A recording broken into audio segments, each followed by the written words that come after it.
प्रकृति और पर्यावरण को समर्पित है लोक आस्था का महापर्व छठ। छठ महापर्व प्रकृति, आस्था, पर्यावरण और विज्ञान का संगम है।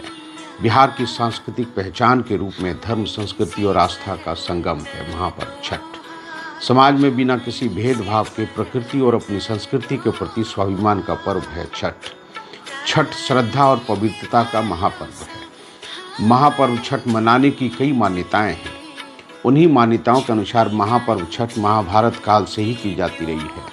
माना जाता है कि छठ पूजा की शुरुआत सूर्यपुत्र कर्ण ने अंग जनपद भागलपुर से की थी। दानवीर कर्ण अपने पिता सूर्य के परम भक्त थे। प्रतिदिन घंटों कमर तक पानी में खड़े रहकर सूर्य को अर्घ्यदान देते थे। सूर्य देवता को दिया जाने वाला अर्घ्य वस्तुतः शरीर के अंदर की अग्नि को ऊर्जान्वित करता है। छठ महापर्व भगवान भास्कर और षष्ठी माता को समर्पित है। इसलिए छठ पर्व में भगवान भास्कर को अर्घ्य दिया जाता है और छठी मैया के गीत गाए जाते हैं। छठी मैया के बारे में कथा है कि ब्रह्मा जी की मानस पुत्री हैं और सूर्यदेव की बहन हैं।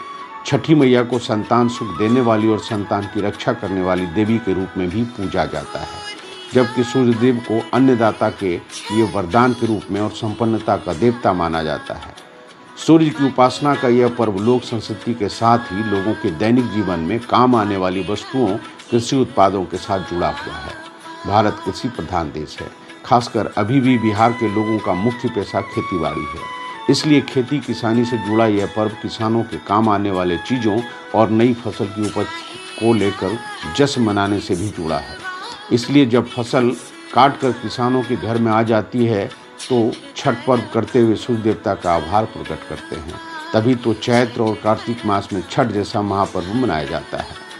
कह सकते हैं कि छठ पूजा कृषि सभ्यता के उत्थान का महापर्व है।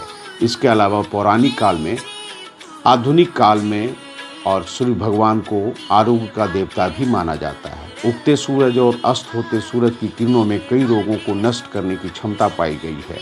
इसलिए छठ महापर्व महज एक धार्मिक अनुष्ठान ही नहीं, बल्कि इसमें वैज्ञानिक रहस्य भी छुपा हुआ है।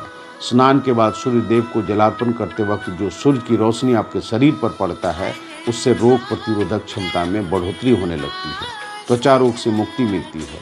सूर्य की रोशनी से शरीर को विटामिन डी की प्राप्ति होती है। वैज्ञानिक नज़रिए से देखें तो षष्ठी के दिन विशेष खगोलीय बदलाव होता है।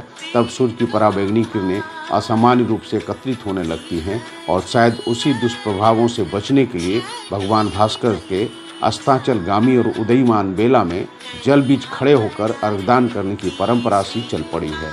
और शायद यही वजह है कि छठ महापर्व आस्था, प्रकृति, पर्यावरण और विज्ञान का संगम है।